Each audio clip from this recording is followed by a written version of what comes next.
Yang kelima, apa? Syarat-syaratnya. Para ulama menyebutkan ada sejumlah syarat yang harus dipenuhi bagi orang yang ingin menunaikan nasihat ini. Di antaranya adalah yang menasihati ini hendaknya seorang muslim, masuk Islam terlebih dahulu. Kemudian dia harus tahu dia mau menasehati apa ini sekarang, apa yang akan dia tunaikan, kalau itu sifatnya menunaikan haknya pihak lain, atau kebaikan apa yang dia akan arahkan orang lain ke sana. Dia harus tahu.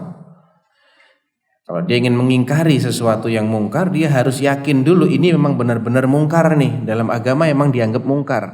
Dia faham alasannya kenapa, dalilnya apa kok ini dianggap mungkar.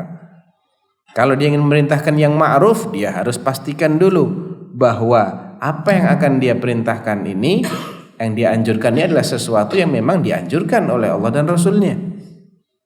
Di samping itu, caranya bagaimana?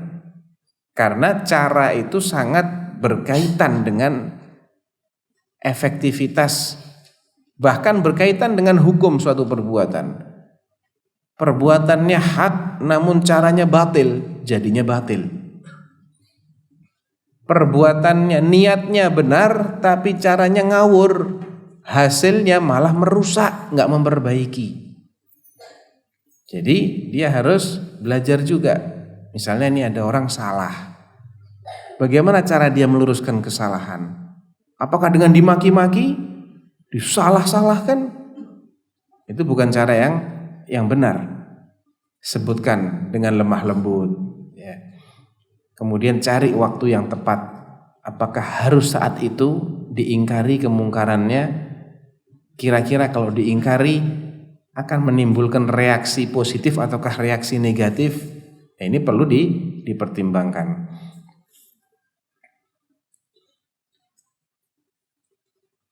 Demikian juga ada sebagian ulama yang mensyaratkan dia harus baligh dan memiliki akal sehat.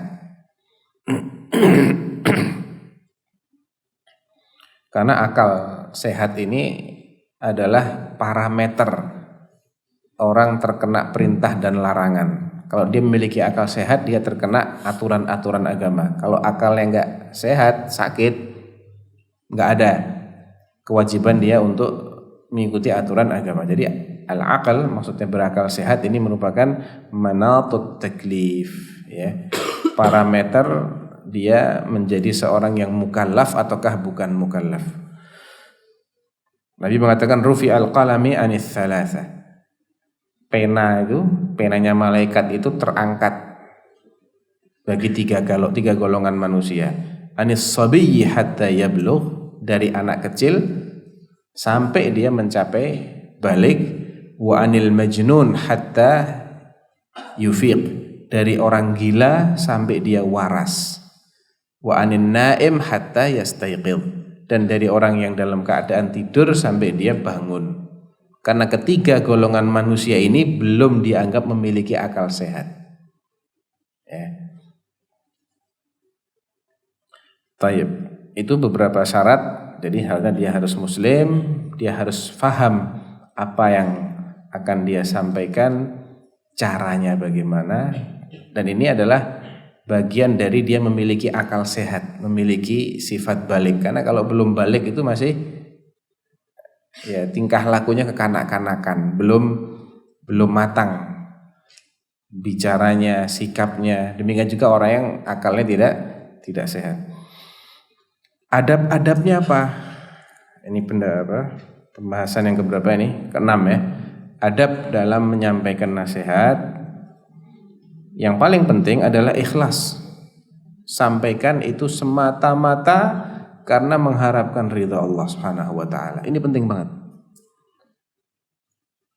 Pengaruh dari suatu nasihat itu akan luar biasa manakala disampaikan oleh orang yang hanya menghendaki ridhonya Allah. Dia enggak urusan dengan berapapun yang hadir di situ, ya. Bagaimana nanti respon manusia itu bukan tujuan dia. Bukan tujuan dia supaya orang senang sama dia. Bukan tujuan dia supaya orang berterima kasih. Bukan tujuan dia supaya dipuji-puji. Bukan juga tujuan dia untuk mengumpulkan massa. Bukan tujuan dia semata-mata supaya Allah ridho sama dia. Sehingga otomatis orang yang niatnya seperti ini, dia akan nasihati dengan cara yang diridhai oleh Allah, walaupun dibenci oleh orang-orang. Ya. Tapi sebaliknya, kalau tujuan dia itu memberi nasihat untuk pencitraan misalnya, untuk supaya memuaskan jumhur, mayoritas orang puas sama dia, mendapatkan pujian dan sanjungan, Masya Allah, pemberani ini orang, tidak ada takutnya. Kalau tujuannya itu, ya makanya dia akan berusaha untuk bagaimana supaya mereka itu senang. Dia nggak urusan caranya dia ini sesuai syariat ataukah tidak. Ya. Ini penting sekali. Dan bukan pahala yang dia dapat, tapi justru dosa. Karena nasihat itu minal ibadah. Dan ibadah yang dilakukan tidak dilandasi oleh ikhlas, al-amal lillah, itu masuk kategori apa? Syirk. Ya. Itu termasuk kategori syirk. Sarf al-amal li ghairillah. Niatnya dia untuk dipuji. Ya. Bukannya pahala, dia malah dapat dosa. Amal yang luar biasa pahalanya justru menjadi dosa besar.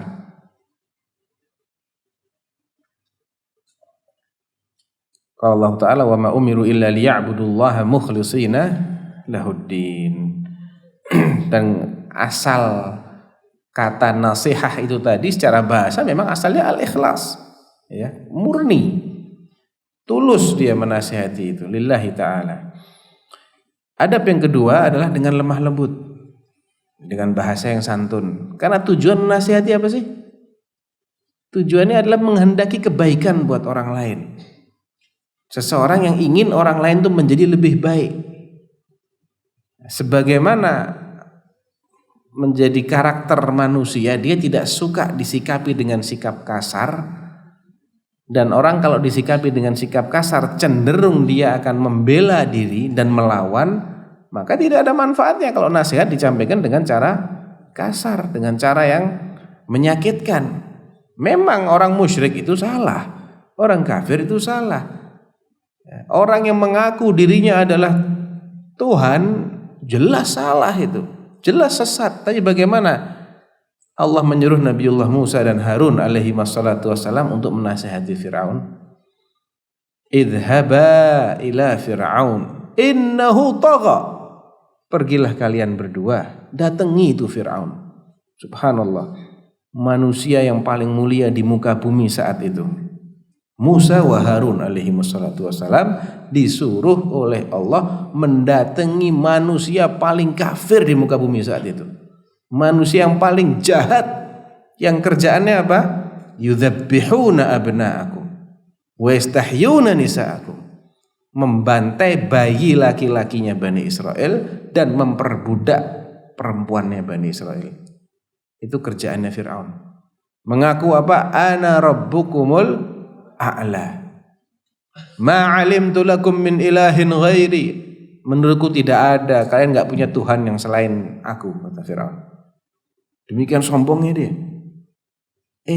Nabiullah Musa wa Harun alaihi wassalatu wassalam disuruh mendatangi manusia paling bejat, paling kafir di muka bumi ini. Faqula lahu qawlan layyina, dan sampaikan kepadanya ucapan yang lemah lembut. La'allahu yatadzakkaru aw yakhsha. Mudah-mudahan dia itu sadar dan takut kepada Allah. Karena tujuannya itu menyadarkan, maka cara yang paling baik adalah cara yang lemah lembut. Maka ar-rifqu fi syai'in illa zanah, kata Rasulullah. Tidaklah kelembutan itu ditemukan pada sesuatu pun melainkan akan menjadikannya indah. Wa ma nuzi'a an syai'in illa syana. Dan tidaklah kelembutan, kelemah lembutan itu dicabut dari sesuatu melainkan akan menjadikannya buruk. Bahkan Rasulullah sallallahu alaihi wasallam wa huwa afdhalun nas, afdhalul anbiya. Manusia paling afdal, nabi paling mulia. Manusia dengan segudang akhlak yang luar biasa. Apa kata Allah? Fabima rahmatin minallahi linta lahum. Berkat rahmat Allah, engkau tuh bisa berlaku lembut kepada mereka. Walau kunta faddan ghalidhal qalbi lan faddu min haulik. Andai engkau ini bersikap kaku, kasar sama mereka, mereka akan bubar meninggalkan kamu. Rasulullah bakal ditinggal oleh umatnya kalau beliau itu kasar. Ya, bayangkan orang yang ilmunya belum seberapa,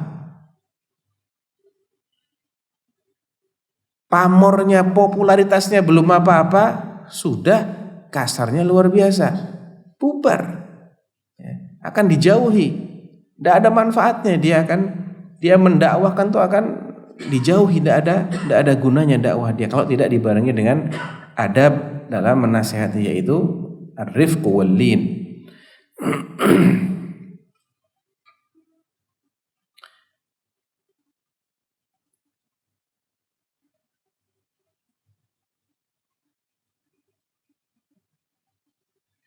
Bahkan para ulama menganggap lemah lembut itu wajib hukumnya dalam memberikan nasihat.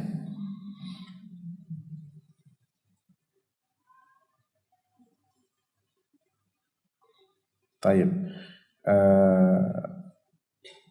Berikutnya, nasihat itu pada dasarnya disampaikan secara pribadi, disampaikan diam-diam, bukan di depan umum. Itu hukum asal menasehati. Siapapun yang dinasehati, sesama muslim, bos kepada anak buahnya, atau sebaliknya anak buah apalagi anak buah kepada bosnya, ya, kepada orang yang lebih senior. Hukum asalnya nasihat itu secara sembunyi-sembunyi alias jabri gitu loh, tidak di depan umum. Karena menasehati seseorang di depan umum akan menimbulkan apa kira-kira? Perlawanan. Dia akan membela diri. Waduh, saya kok disalah-salahkan di depan umum. Nggak terima dia. Apalagi kalau yang dibegitukan adalah orang yang memiliki kekuasaan. Ya. Bahkan nasihat itu akan memberikan efek negatif. Seandainya tidak dinasihati di depan umum, dia paling hanya bertahan pada satu kesalahan. Dibiarkan salahnya cuma satu. Dinasihati di depan umum, dia tidak mau mengakui kesalahan ini, dia melakukan kesalahan lain, kedua, ketiga, keempat. Bisa jadi seperti itu. Ya, dia akan menganggap yang menasihati itu yang keliru, ini kesalahan lain. Atau dia akan berusaha mempertahankan kesalahannya, membenarkan kesalahannya. Atau malah menghukum orang yang menasehati. Jadi itu efek samping dari tidak mengindahkan adab menasehati secara rahasia itu. Apa sih yang mau dicari? Masih nasihat di depan umum apa coba yang mau dicari? Ini kaitannya dengan keikhlasan kadang-kadang. Kalau yang mau dicari ridhonya Allah, kebaikan orang yang dinasehati, japri. Diterima, alhamdulillah. Nggak diterima ya sudah. Wong bukan kewajiban kita menjadikan semua orang itu nurut sama Allah. Itu kan hidayah di tangannya Allah. Fadzakir innama anta mudzakir. Lasta alaihim bimusaitir. Tapi kalau tujuannya untuk cari popularitas emang lain. Emang yang dicari yang gitu-gitu. Yang kontroversial itu yang paling cepat mendongkrak popularitas. Ya. Bagaimana supaya kontroversial? Ya tampakkan dirimu sebagai orang yang paling berani. Nah ini sudah lain lagi nanti ceritanya. Imam Syafi'i rahimahullah mengatakan, man wa'adha akhahu sirran faqad nasahahu wa zanahu. Siapa yang memberikan mau'izah kepada saudaranya secara pribadi, rahasia, berarti dialah orang yang menasehati dan menjadikan saudaranya itu semakin baik. Wa man wa'adhahu 'alaniyatan faqad fadhahahu wa syana. Tapi orang yang memberikan mau'idhah secara terang-terangan kepada saudaranya di hadapan orang lain, berarti dia sedang membongkar aibnya dan menjelek-jelekkan. Fudail bin Iyad, salah seorang tabi'in, mengatakan al-mu'minu yastur wa yansah. Orang mukmin itu nutupi aib saudaranya sekaligus nasihati dia. Wal fajir yahtiku wa yu'ayyir. Adapun orang jahat, orang fasik itu akan menyingkap aib saudaranya dan menonjolkan aib saudaranya itu di hadapan orang banyak.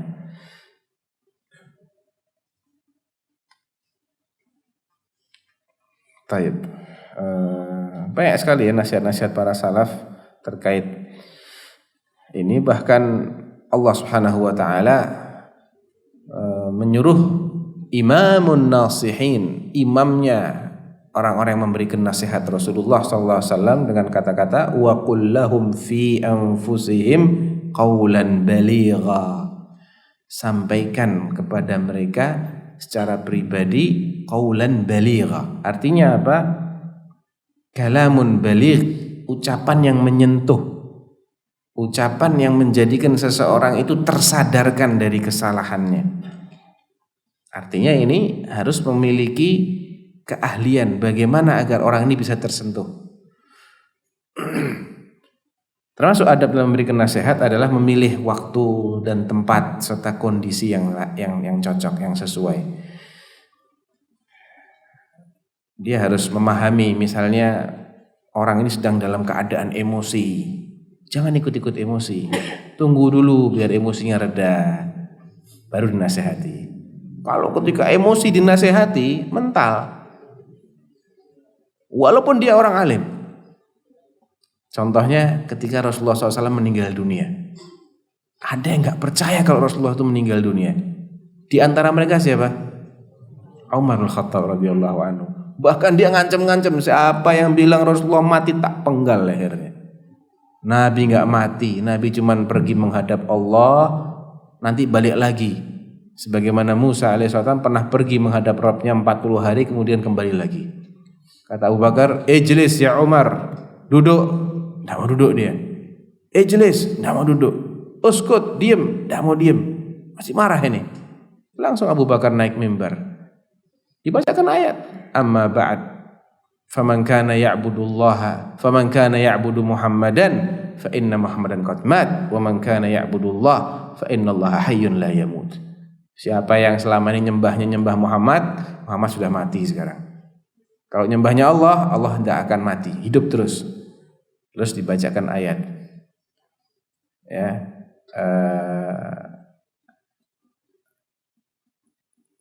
Apa itu ayatnya? Maka Muhammadun illa rasulun qad khalat min qablihi ar-rusul afa immata aw qutila inqalabtum ala aqabikum al-ayah. Muhammad itu tidak lain tidak bukan hanyalah seorang rasul, dan sebelum dia telah berlalu rasul demi rasul datang meninggal. Kalau dia mati atau dibunuh, kalian mau murtad, kata Allah itu. Setelah dibacakan ayat ini sadar Umar, pingsan dia. Kayak anak baru dengar ayat itu sekarang, katanya. Seakan-akan dia baru dengar ada ayat yang bunyinya seperti itu. Milih waktu, milih kondisi, ini sangat berpengaruh terhadap efektivitas dari nasihat. Dan jangan bertele-tele, singkat aja. Nasihat itu usahakan singkat tapi padat, mengena. Pilih kata-kata yang menyentuh orang itu. Misalnya orang ini orang yang anak muda misalnya, beda dengan nasihatin orang tua, beda dengan nasihatin wanita, beda dengan nasihatin laki-laki. Ya, sesuai dengan kondisi masing-masing, sesuai dengan cara berpikirnya, sesuaikan nasihat itu. Baik. Nabi SAW di antara triknya Rasulullah dalam memberi nasihat adalah tidak terus-menerus, tapi diselang-seling. Karena Nabi SAW yatakhawwaluna bil mau'izati khasyatas sa'amata alaina. Nabi itu sengaja menyelang-nyelingi dalam memberikan nasihat. Takut nanti kitanya bosan. Tidak tiap hari diceramahi, enggak. Seminggu sekali. Atau mungkin 2 atau 3 hari sekali. Atau ketika memang ada kondisi yang mengharuskan beliau memberikan nasihat. Ingkarul mungkar. Yang tidak bisa ditunda-tunda lagi. Baru beliau menyampaikan. Tapi kalau kondisinya kondisi wajar, enggak tiap hari beliau ngasih nasihat. Diselang-seling.